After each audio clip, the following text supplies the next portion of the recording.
இவாளோட பிரார்த்தனை எல்லாம் ஸ்டீவர்ட்சம் பேஸ்டுவான கௌஸ்துபம் retirement community நல்லா வரணும்ன்றதுதான். ஆரோக்கியமும் சந்தோஷமும் தான் பெரியவாளுக்கு முக்கியம். அத கௌஸ்துபம் ரிட்டையர்மெண்ட் கம்யூனிட்டியில நிச்சயமா நீங்க உணரலாம். நாயன்மார்கள் நால்வரால் பாடப்பட்ட ஸ்தலம் இது. பட்டினத்தார் வாழ்ந்த ஊர். இப்படி பல சிறப்பு அம்சங்களை கொண்டதுதான் நம்ம திருவிடைமருதூர் ஸ்ரீ மகாலிங்க சுவாமி திருக்கோவில். திருவாரூர் தேரழகு, திருவிடைமருதூர் திரு அழகுன்னு சொல்லுவா. அந்த திருவிடைமருதூர் ஸ்ரீ மகாலிங்க சுவாமி திருக்கோவில் பக்கத்துல 800 மீட்டர்ல அமைஞ்சதுதான் நம்ம கௌஸ்துபம் ரிட்டையர்மெண்ட் ட்ரெடிஷனல் கம்யூனிட்டி.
நமஸ்காரம்.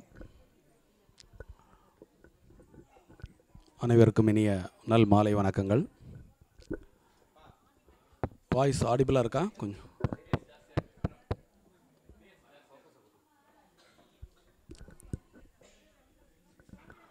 நமஸ்காரம்.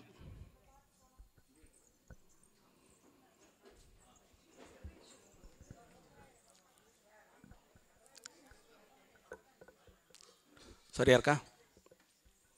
அனைவருக்கும் இனிய பக்திபூர்வமான நல்மாலை வணக்கங்கள். இன்றைக்கு நிறைய விஷயங்கள் ஒன்று சேர்ந்துருக்கேன். காலையில் ஆருத்ரா தரிசனம் எல்லாரும் பார்த்து அகமகிழ்ந்திருப்பீர்கள். காலைக்கும் மாலைக்கும் இடையே போகி பண்டிகையை அனைவரும் கொண்டாடியிருப்பீர்கள். இன்றைக்கு பௌர்ணமியும் சேர்ந்ததனால் ரொம்ப ஒரு எத்தனை வேணாலும் நம்பர்ஸ் போட்டுக்கலாம். 30 விழாவோ 40 விழாவோ 50 விழாவோ உங்கள் பாட்டுக்கு போட்டுனே போகலாம். மார்கழி உற்சவம் வேறு என்னையோடு தானே முடிகிறது. ஸோ நம்பர்ஸ் நம்ம இஷ்டத்துக்கு அதில் போட்டுக்கலாம். Let X is equal to infinitive. So அந்த மாதிரி தான் இங்கே ஸ்ரீவத்சத்தில் காரியங்கள் எல்லாம் தொடர்ச்சியாக நடைபெற்று கொண்டிருக்கிறது.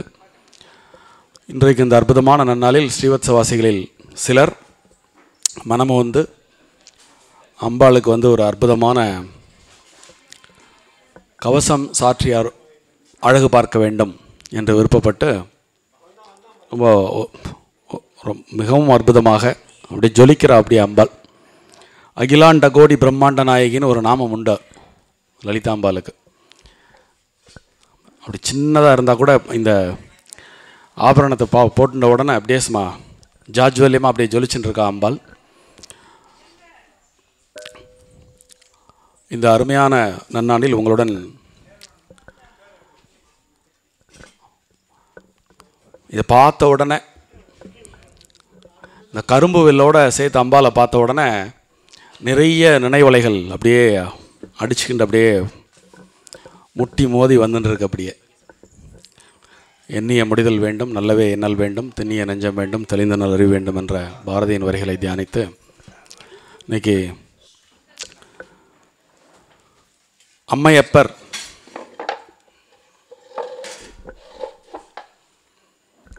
என்று ஒரு அருமையான தமிழ்ச்சொல் உண்டு. அம்மையும் அப்பனுமாக இணைந்து காட்சி தரக்கூடிய அந்த அம்பாளை குறித்த ஒரு அற்புதமான ஒரு சொற்றொடர். பராசக்தி அப்படின்னாலே அம்மையப்பர் கோலம்தான். அது ஒரு தனிச்சொல், குறிப்பாக ஒரு பெண்பார் சொல்லாக அறியப்பட்டாலும் பராசக்தி என்ற அந்த சொல் எங்கெல்லாம் சொல்லப்படுகிறதோ இறைவனுடன் சேர்த்தே பார்க்கப்பட வேண்டிய ஒரு சொல். அந்த வகையில் இன்றே ஆருத்ரா தரிசனமும் பௌர்ணமி பூஜையும் இடம்பெற்றது. அதுக்கு ஒரு பெரிய அற்புதமான ஒரு சாட்சி. திருமூலர் ரொம்ப அழகாக ஒரு குறியீட்டு செய்தியாக இதனை சொல்லுவார். எல்லாம் அறியும் அறிவை விட்டு எல்லாம் அறிந்தும் லாபம் இங்கில்லை. அர்த்தம் ரொம்ப சிம்பிளாக இருக்கும், ஆனால் நுட்பமாக கவனிக்கணும். எல்லாம் அறியும் அறிவை விட்டு, எல்லாத்தையும் தெரிஞ்சு கொள்ளக்கூடிய ஒரு அறிவுன்னு ஒன்று இருக்குது. அதை விட்டுட்டோ உலகத்தில் உள்ள மற்ற எல்லா அறிவையும் அறிந்தால் லாபம் இங்கில்லை. எல்லாம் அறியும் அறிவை நான் எண்ணில் எல்லாம் அறிந்த இறை எனலாமே அப்படின்னு இப்படி 4 வரியில் இந்த பிரபஞ்சத்தினுடைய பிரம்மாண்டமான ரகசியத்தை நமக்கு சொல்லியிருப்பார். இன்றைக்கி ஆருத்ரா தரிசனம் அப்படிங்கிறதுனால இந்த ஒரு அருமையான ஒரு சிந்தனை தூவலை உங்கள் மத்தியில் அடியேன் பகிர்ந்து கொள்ள விழைந்தேன். மீண்டும் ஒரு முறை திருமூலருடைய அந்த பாவினை பகர்கிறேன். எல்லாம் அறியும் அறிவை விட்டு எல்லாம் அறிந்தும் லாபம் இங்கில்லை. எல்லாம் அறியும் அறிவை நான் எண்ணில் எல்லாம் அறிந்த இறை எனலாமே அப்படின்னு அந்த எல்லாம் அறிந்த அறிவை எப்படி அறிவதுன்னு உடனே அடுத்த கேள்வி வரும் இல்லையா? அந்த கேள்விக்கு விடையாக வர்றது தான். அதுக்கு இன்னொரு இடத்துல ரொம்ப அழகாக சொல்லியிருப்பார். உங்களுக்கு எல்லாருக்கும் நினைவு இருக்கும். இந்த வருடம் நவராத்திரியின் நவவித பக்தியில் அடியன் சயின்ஸ் பிஹைண்ட் சக்தி என்ற தலைப்பிலே ஒரு சிற்றுரை ஆற்றினேன். அதில் திருமூலர் பாடிய ஒரு பாடலை அந்த அறிவியல் பின்புலத்துடன் விளக்கிய பிறகு அந்த பாடலை குறிப்பிட்டிருப்பேன். அந்த பாடலை மீண்டும் ஒரு முறை இந்த தருணத்தில் இங்கே குறிப்பிடுவது பொருத்தமாக இருக்கும். ஆதி அநாதையும் ஆன ஆய பராசக்தி பாதி பராபரை மேலுரை பைந்தொடி மாது சமாதி மனோன்மணி மங்களி ஓதும் என் உள்ளத்துள் முகிழ்ந்திருந்தாலே. இந்த 4 வரிக்குள்ள பராசக்தினா யார், அம்பாள்னா அவளுடைய குணம் என்ன, எப்படிப்பட்டவள் அப்படிங்கிற எல்லாத்தையும் இந்த 4 வரிக்குள்ள திருமூலர் அப்படியே புதைத்து வைத்திருக்கிறார் என்று கூறினால் அது சற்றும் ஒரு வகையான கூற்றாக இருக்க முடியாது. மீண்டும் அதை நான் ஒரு அர்த்தத்தோடு அதை சொல்கிறேன். ஆதி அநாதையும் ஆய பராசக்தி, அந்த பரம்பொருளான சிவன் இருக்கிறாரே அவருக்கு ஆதி என்றும் ஒரு பெயர் உண்டு, அநாதியும் என்றும் ஒரு பெயர் உண்டு. அந்த ஆதியும் அநாதியுமாக இருக்கக்கூடிய அவனுடன் இணைந்த ஆதி அநாதையும் ஆய பராசக்தி. நம்ம இந்த ஒரு பிரபஞ்சத்தினுடைய தன்மாற்றம் எப்படி அந்த எல்லாம் வல்ல பரம்பொருளிடமிருந்து இந்த பிரபஞ்சம் தன்மாற்றம் பெற்றது அப்படிங்கிறத நம்ம அறிவியல் ரீதியாக டீகோட் பண்ணும்பொழுது ஒரு பரந்த வெளி இருந்தது. அது பிரகாசிக்க தொடங்கியவுடன் சக்தி நிரம்பியதாக மாறியது அப்படின்னு நம்ம சொல்லுவோம் இல்லையா? எப்பொழுது அந்த பரம்பொருள் சங்கல்பித்து பிரகாசிக்க தொடங்குகிறதோ அப்பொழுதே அது பராசக்தியாக மாறிவிடுகிறது. இதை முதல்ல உலகத்துக்கு ரொம்ப சிம்பிளாக சொன்னவர் திருமூலர் தான். ஆதி அநாதையுமாய பராசக்தி. உங்களுக்கு டவுட்டே வேண்டாம் எப்படி இருக்கான்னு அடுத்த வரியில் சொல்கிறார். பாதி பராபரை, அந்த பெருமானுடைய பாதி. பராபரம் என்று நம்ம பெருமாளை சொன்னோம்னா அந்த அம்மையார் பராபரை. பாதி பராபரை மேலுரை பைந்தொடி, உங்களுக்கு இந்த சக்தி வந்து ஃபீமேல் தான் அப்படிங்கிறத உங்களுக்கு எந்த விதமான சந்தேகம் வேண்டாம் அப்படிங்கிற மாதிரி அழகாக எடுத்து சொல்லிட்டார். அந்த சிவனை அப்படியே போர்த்தி இருக்கக்கூடிய மேலுரை பைந்தொடி மாது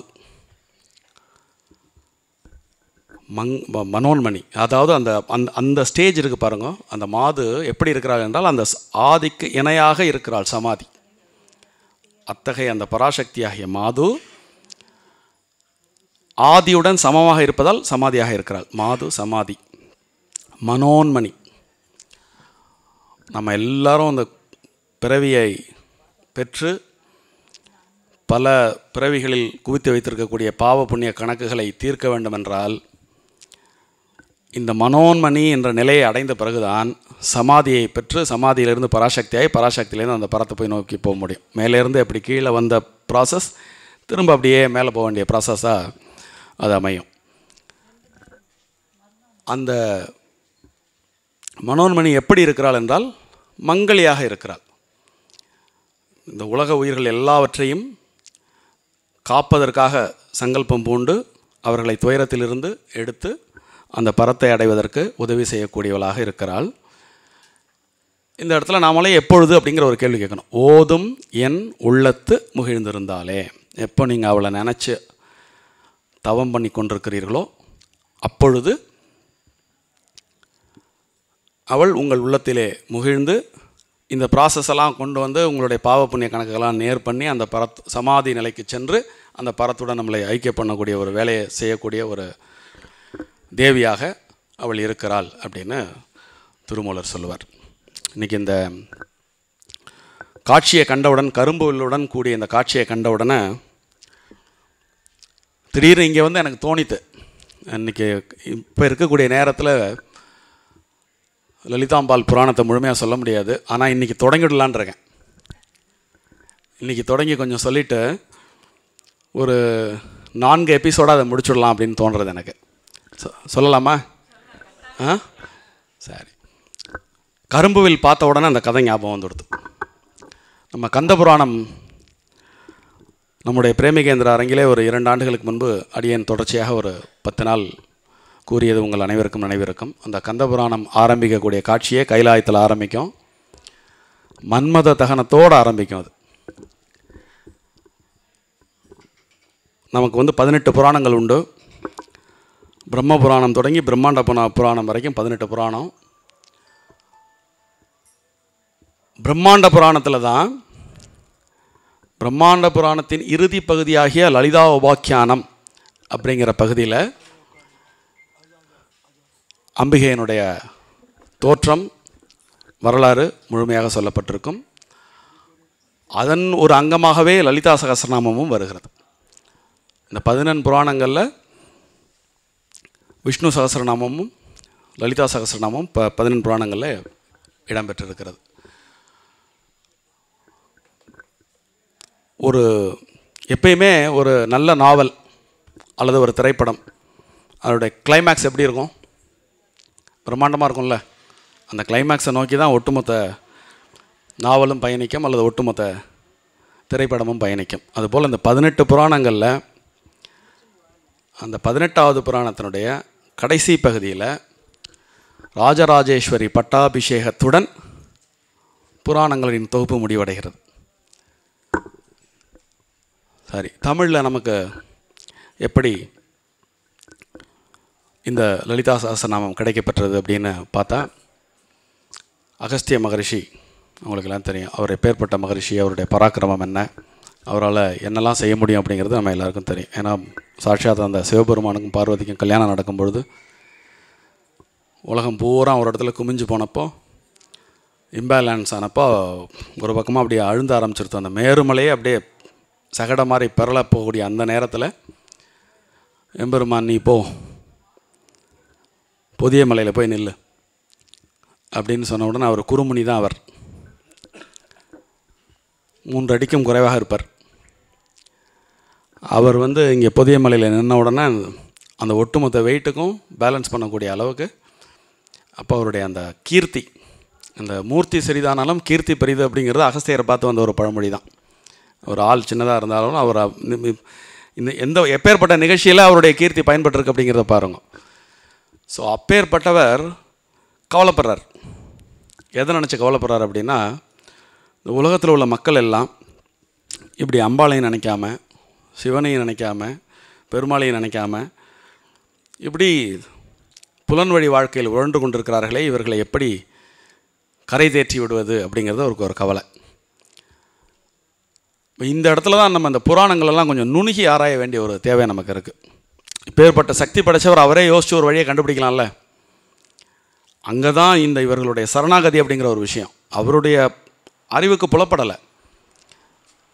எளிமையான ஒரு உபாயமாக இவாளுக்கு சொல்லித்தரணுமே, இவாரில் கரை தேற்றி விடணுமே அப்படின்னு நினச்சிட்டு அவர் என்ன பண்ணுறாருன்னா, சரி இதற்கு ஒரு சிறப்பான ஒரு தவம் ஏற்றுவோம் அப்படின்ட்டு அவர் காஞ்சிபுரத்தில் போய் காமாட்சி அம்மன் கிட்ட உட்காந்து ஒரு நீண்ட நெடிய தவம் ஏற்றுகிறார்.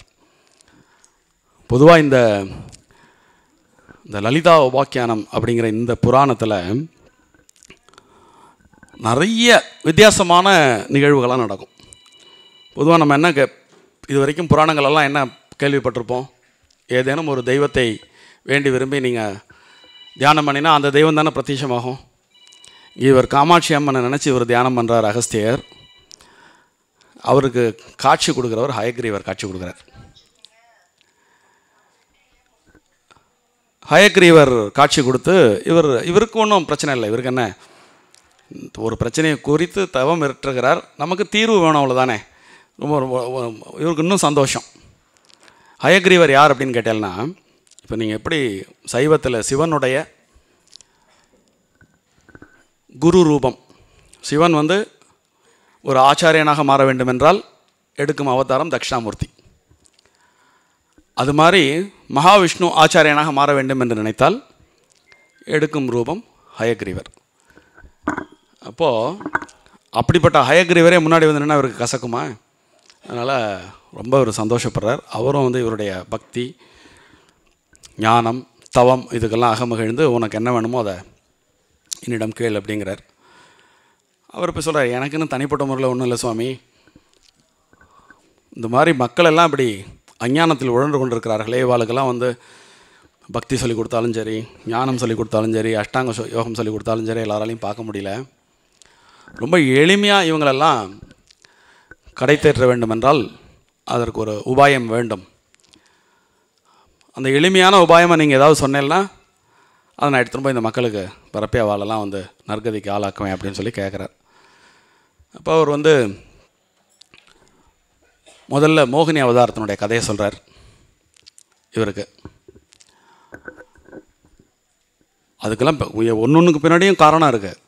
நம்ம இந்த புராண கதைகளை பார்க்கும்பொழுது ஏதோ அப்படியே கடந்து போய் ஏதோ கதை அப்படின்னு ஒன்றுக்கு பின்னாடியும் பார்த்தீங்கன்னாக்கா ஒரு அப்படியே விரியும் அப்படியே. அது அதன் பிறகு இந்த மெயின் பிக்சருக்கு வரார். திரும்ப கைலாயத்துலேருந்து ஆரம்பிக்கிறார். அந்த இடத்துல ஒரு தகவலும் ஹயக்ரீவர் சொல்கிறார். இந்த லலிதா பரமேஸ்வரினுடைய இந்த புராணத்தை முதலில் மகாதேவன் ஹயக்ரீவருக்கு சொல்லி, ஹயக்ரீவரிடமிருந்து பிரம்மாவும் தூர்வாசரும் கேட்டிருக்கிறார்கள். அதற்கு பிறகு கேட்கக்கூடிய மூன்றாவது நபராக அகஸ்தியர் வருகிறார். அகஸ்தியருக்கு அந்த இடத்துல ஒரு வரமும் கொடுக்குறாரு. ஆனாலும் இனிமேல் இதற்கு மேலே இந்த லலிதா பரமேஸ்வரனுடைய புகழ் பெருமை எல்லாம் வெளியில் போச்சு அப்படின்னா அது அகஸ்தியர் வழியாகத்தான் போகும். உமது வாக்காலேயே எல்லாரும் கேட்க முடியா, நான் உனக்கு ஒரு வரம் தரேன் அப்படின்னு ஒரு வரத்தோடு அவர் மகாதேவரிடமிருந்து கேட்ட அந்த லலிதா பரமேஸ்வரனுடைய வரலாறை அகஸ்தியருக்கு சொல்ல ஆரம்பிக்கிறார். மறுபடியும் அந்த கந்த புராண காட்சியிலேருந்து ஆரம்பிக்கிறது. மன்மதன் மலர்கனை தொடுக்கிறான் சிவபெருமானுக்கு. ஏன் அப்படின்னு கேட்டிங்கன்னா, தாரகாசுரன் இருந்தான் இல்லையா, தாரகாசுரனை அவன் வரம் வாங்கியிருந்தான், உண்மை நிகர்த்தவர் மட்டும்தான், நீயோ உண்மை நிகர்த்தவர் மட்டும்தான் என்னை அழிக்க முடியும் அப்படின்னு. அது ஒரு புத்திசாலித்தனமான ஒரு வரம். ஏன்னா வரம் கொடுத்தவங்க நேராக அவங்க அழிக்க வரமாட்டாங்க. தவம் இருந்து பெற்ற வரம், அதனால் யார் வரம் கொடுத்தாரோ அவரே நேராக அழிக்க வரமாட்டார். அதனால் சிவன் வரமாட்டார். சிவனை தாண்டி வேறு யாராவது வந்தால் பார்த்துக்கலாம் அப்படிங்கிற தைரியத்தில் அவன் அந்த மாதிரி ஒரு வரம் பெறுகிறான். அந்த வரத்தை பெற்றதனால் ரொம்ப பாடுபடுத்துகிறவங்களுக்கு அந்த கதையெல்லாம் தெரியும். அந்த காலகட்டத்தில் தான் மகாவிஷ்ணு, தேவாதி தேவர்கள், இந்திரர்கள் எல்லாரும் வந்து இவர் வந்து சனத்குமாரர்களுக்கும் இவாளுக்கு வந்து சொல்லித்தரத்துக்கு உட்காந்துடுறாரு, மௌனத்தில் உட்காந்துறாரு. அவரை டிஸ்டர்ப் பண்ண முடியல. எல்லாம் வந்து பார்த்துட்டு திரும்பி போகிறா. அப்போ தான் வந்து மன்மதன் அனுப்புவா. மன்மதன் வந்துட்டு ஸ்டைலாக பானம் போட்டுறார். இவர் தியானம் டிஸ்டர்ப் பண்ணதுனால அவரை 3வது கண்ணால் எரித்து விடுகிறார். இந்த செயல் விளைவு அப்படிங்கிறது வந்து பார்த்திங்கன்னா மனிதர்களுக்கு மட்டுமல்ல, தேவர்களுக்கும் உண்டு, கடவுளர்களுக்கும் உண்டு. அந்த பிரபஞ்ச இயக்கம் வந்து ஏதேனும் ஒன்று, இப்போ மன்மதன் இல்லாட்டி உலகத்தில் எதுவுமே நடக்காது. ஸோ மன்மதனை எரித்ததுனால வந்து பார்த்திங்கனாக்கா சிவபெருமான் அவருடைய பவரால் எரிச்சுட்டார். ஆனால் அதில் நிறைய பின்விளைவுகள் உண்டு. முதல்ல தேவாதி தேவர்கள்லாம் பயப்படுறது எப்படின்னு கேட்டிங்கன்னா, சிவன் போய் தாரகாசுரனை அழிக்க போகிறதில்ல, பார்வதி தேவியோட இவர் ஏகாந்தமாக இருந்தால் தான் நமக்கு வந்து ஒரு சிவகுமாரன் கிடைப்பார். அந்த சிவகுமாரனை வச்சு நம்ம தாரகாசுரனை ஹேண்டில் பண்ணலான்னு நினச்சிட்டு இருக்கிற நேரத்தில் இப்படி மன்மதனை எரிச்சுவிட்டாரே அவர் அப்படின்னு எல்லாருக்கும் ஒரே கவலை. யார் போய் சொல்கிறது அப்படின்னு சங்கடமாக இருந்த நேரத்தில் அவருடைய பூதகணங்களுக்கு தளபதிகள் இருப்பாங்க இல்லையா, அவளுக்கெல்லாம் பேர் கணேஸ்வரன்னு பேர். கணங்களுக்கு அதிபதி, தமிழில் நம்ம கணபதின்னு சொல்கிறோம் இல்லையா, கண ப்ளஸ் ஈஸ்வரன், கணேஸ்வரன்னு பேர். அப்படிப்பட்ட கணேஸ்வரர்களில் ஒருத்தர் வந்து சித்திரசேனன் ஒருத்தர் வந்து தைரியமாக வர்றார். அவர்கிட்ட அவர் போகிறதுக்கு முந்தைய இந்த எரிஞ்சு கிடந்த சாம்பலெல்லாம் குமிச்சு அதுக்கு ஒரு உருவத்தை கொடுத்துட்டோ உயிர் கொடுக்கறதுக்கு சிவபெருமான்கிட்ட போய் நிற்கிறார். இந்த ஆதியோட அந்த மாதிரி கதையெல்லாம் சொல்கிறார். இந்த மாதிரி எல்லாருடைய கனவுலையும் இப்படி மண்ணள்ளி போட்டேரே சுவாமி, அதனால் நான் திரும்ப அதை சேர்த்து வச்சுருக்கேன், இதுக்கு நீங்கள் கொஞ்சம் ரொம்ப புத்திசாலித்தனமாக கேட்பான். அதுவும் சூரியன் சந்திரன் அப்படின்னு 2 கண் இருக்கு இல்லையா, 3வது கண் வந்து ரௌத்ரம், அதால் அழிச்சுவிட்டீர். திரும்ப அதை நான் சேர்த்து வைக்கிறேன். சூரிய சந்திர கலைகளால் அதுக்கு ஜீவக்கலை கொடுங்கோ. திரும்ப ஒரு மன்மதன் வரட்டும். மன்மதன் வந்தால் தான் திரும்ப உலகம் உயிர் பெறும், எல்லா காரியங்களும் நடைபெறும். நம்ம தேவாதி உங்களுக்கு தெரியாததில்லை அப்படின்னோடனே அவருக்கெல்லாம் தெரியும் தானே. அவனே சொல்கிறான் அதில், நீங்கள் தேவர்கள் எல்லாம் வந்து ரொம்ப கர்வப்பட்டு இருந்ததுனால இந்த அசுரர்களால் அவங்க கொஞ்சம் அவஸ்தைப்பட வேண்டிய நேரம் இருக்குது. அதுக்கு தான் நீர் ஏதோ திருவிளையாடல் பண்ணுறீங்கன்னு தெரியறது. இருந்தாலும் மனசு கேட்காம நான் சொல்கிறேன், நீங்கள் பார்த்து செய்யுங்க அப்படிங்கிறார். அவர் ஒரு நிமிஷம் அப்படியே சிவன் யோசிக்கிறார். யோசித்தப்போ அவருக்கு தோன்றது, இன்னும் அந்த தேவர்கள் ஆட்டம் போட்டது இன்னும் ஒரு மைண்டில் இருக்குது. இந்த கதையில் இருந்தெல்லாம் நிறைய நம்ம விஷயங்களை எடுக்கலாம். அந்த மூட் அப்படின்னு சொல்கிறோம் இல்லையா, கடவுளர்களுடைய மூடு, அதுக்கு தான் அந்த துதி அப்படிங்கிறது ரொம்ப அவசியமாக இருக்குது. சகஸ்ரநாமம் பாராயணம், லட்சார்ச்சனை இதெல்லாம் பண்ணுறோம் இல்லையா. இந்த இதில் வந்து பார்த்திங்கன்னா அந்த அந்த பல்வேறு விதமான திங்கிங்லேருந்து ஒரு குறிப்பிட்ட ஒரு சாந்த நிலைக்கு அவங்க வரும்போது அவங்க கண்ணால் பார்த்தோம்னா அந்த பார்வைக்கினுடைய மதிப்பே வேறு. இப்போ சித்திரசேனன் சொன்னதுனால சரி அவனும் இவ்வளவோ பிரயாசப்படுறான். இவாளெல்லாம் சொல்கிற மாதிரி மன்மதனும் தியாகி கிடையாது. தேவர்களெல்லாம் காப்பாற்றுறதுக்கு வந்து அவன் இங்கே வந்து நம்ம முன்னாடி வந்து அவன் எரிஞ்சு போல, அவனுக்கும் ஒரு அகந்தை இருந்தது. தேவர்கள் இன்னும் அவங்களுடைய ஆணவத்தை தீர்க்கிற காலம் வரல. இவனும் நம்மளால் முடியாததா, நம்ம அம்பு போட்டால் யார் வேணாலும் அதுக்கு அடிபணிஞ்சு தானே தீரணுங்கிற அந்த ஒரு மமதையில் வந்து தான் அம்பு போட்டான். ஸோ உடனே இவனை மன்னிக்கப்படாது. இருந்தாலும் இவன் இந்த சித்திரசேனனும் வந்து ஒரு விண்ணப்பத்தை வச்சுட்டான். அதனால் சும்மா ஒரு குழப்பமான ஒரு மனநிலை அப்படி பார்க்குறாரு, ஒரு பார்வை, அவ்வளோதான். பார்த்த உடனே அதுக்கு ஒரு ஜீவன் வந்துடுறது. ஒரு தெளிவாக அவனை மன்மதனை வந்து அந்த பழைய மன்மதனாக அவர் மீட்டுருவாக்கலை. ஒரு அரகுர மனசோட, ஒரு கோபத்தோட, ஒரு வெறுப்போட ஒரு பார்வை பார்க்குறார். பார்த்த உடனே அதுக்கு உயிர் வந்துடுறது. அப்போ இந்த பிரம்மா, இந்த இடத்துல பிரம்மா வந்து எப்பேற்பட்ட பெரிய தபஸ்வி, பெரிய படைப்பாளி, எல்லாம் சரி. இருந்தாலும் பிரம்மாவுக்கு வந்து பார்த்திங்கன்னா அடிக்கடி கொஞ்சம் புத்தி கோணலாக போயிடும். என்ன, அதனால தான் அவர் வந்து ஒரு வணங்கப்படக்கூடிய தெய்வமாக இல்லாமல், ஆனால் அவர் பெரிய, நீங்கள் ரொம்ப புராணங்களுடைய நுட்பமான தலங்களை நம்ம பயணம் பண்ணி பார்த்தா பிரம்மாவனுடைய மகாத்மியம்லாம் ரொம்ப பெருசு. அந்த திரும்ப உருவான அந்த அவனை பார்த்த உடனே அவருக்கு ஒரு சந்தோஷம். என்ன சந்தோஷம் அப்படின்னா, இவருக்கு ஏற்கனவே ஒரு பொறாமை இருந்தது. என்ன பொறாமை இருந்ததுன்னா, அந்த மன்மதனை உருவாக்கினது யார் அப்படின்னா திருமால் உருவாக்கினார். அவருடைய மனசிலிருந்து ரொம்ப சௌந்தரிய ரூபனாக உருவாக்கியிருந்தார். அந்த மன்மதன் அழிஞ்சு போயிடுறான். இப்போ பரமேஸ்வரன் ஒரு மன்மதனாக இருக்கக்கூடிய அந்த சாம்பல்லேருந்து ஒன்று உருவாக்கினார் இல்லையா, இதான் அவசரப்பட்டுப்போ அது கொஞ்சம் அலங்கோலமாக இருந்த உடனே அவருக்கு ஒரு சந்தோஷம், என்னால் இவ்வளோ கேவலமாக ஒரு சிருஷ்டியே பண்ணவே முடியாது, பரமேஸ்வரன் அப்புறம் ஒரு சிருஷ்டி பண்ணிட்டார் அப்படின்னு சொல்லிட்டு அவசரமாக பண்டா அப்படின்னு சொல்லிடலாம். அந்த உருவாக்குன அந்த உயிருக்கு பேர் பண்டான்னு பேர் சூட்டினது பிரம்மா. ஸோ அவர் மன்மதன் இல்லை. இந்த சித்திரேஸ்வரன் இருக்கார் இல்லையா, அவர் தன்னுடைய விண்ணப்பத்தால் பரமேஸ்வரன் இவருக்கு உயிர் கொடுத்துருக்கார். அப்படிங்கிறதுனால அவருக்கு அவன் பேரில் ஒரு பிரியம். அவனை கட்டி அணைச்சிட்டு அவன்கிட்ட சொல்கிறார், நீயும் நான் உனக்கு ஒரு நல்ல ஒரு மந்திரம் சொல்லித்தரேன், அதை தொடர்ச்சியாக பண்ணிட்டு வா, எங்களை மாதிரி நீனும் ஒரு நாளைக்கு ஒரு கணேஸ்வரன் ஆகிடலாம், சிவகணங்களுக்கு தலைவராகிடலாம் அப்படின்னு சொல்லிவிட்டு ருத்ரம் சொல்லித்தரார். அவனும் நன்னா ருத்ரபாராயணம் பண்ணுறான். கொஞ்சம் அந்த ஒரு அசுர புத்தி எடுத்தோடனே வந்துடுறது, அவனுக்கு கட்டுப்படக்கூடிய தன்மை இல்லை. இப்போ இந்த கணேஸ்வரன் இப்போ நம்ம பார்த்த சித்திரசேனன் இருக்கான் பாருங்க, அவன் சிவபெருமானுக்கு கட்டுப்பட்டவன். சிவபெருமான் உருவாக்கினால இவனும் அப்படி கட்டுப்பட்டவனாக இருப்பான்ட்டு இவனுக்கு நல்லதெல்லாம் சொல்லிக் கொடுக்குறாரு அவர். ஆனால் இவன் படிக்கும்போதே யோசிக்கிறான், இவரை மாதிரிலாம் கட்டுப்பட்டுலாம் என்னால் நிற்க முடியாது, நான் அந்த பரமேஸ்வரனுக்கு இணையாக வரணும் அப்படிங்கிற அந்த பேராசையோடய அவன் என்ன பண்ணுறான்னா, பிரம்மாண்டமாக இந்த ருத்ரத்தை சொல்லி சொல்லி சொல்லி சொல்லி சொல்லி சிவனை நோக்கி தவம் இருந்து சிவன் மனசு இறங்கி இவனுக்கு வரம் கொடுக்குற அளவுக்கு தவம் பண்ணிடுறான். அந்த மாதிரி அவனுடைய தவம் நிறைவு பெற்று சிவன் மகிழ்ந்து, உனக்கு என்ன வரம் வேணுமா கேளு அப்படிங்கிறார். நீங்கள் நிறைய இந்த எல்லா 18 புராணத்தில் சிவபெருமான் அங்கே இந்த தவம் பண்ணினா மயங்கிடுவார். அவர் என்ன வரம் கேட்குறான் அப்படின்னா,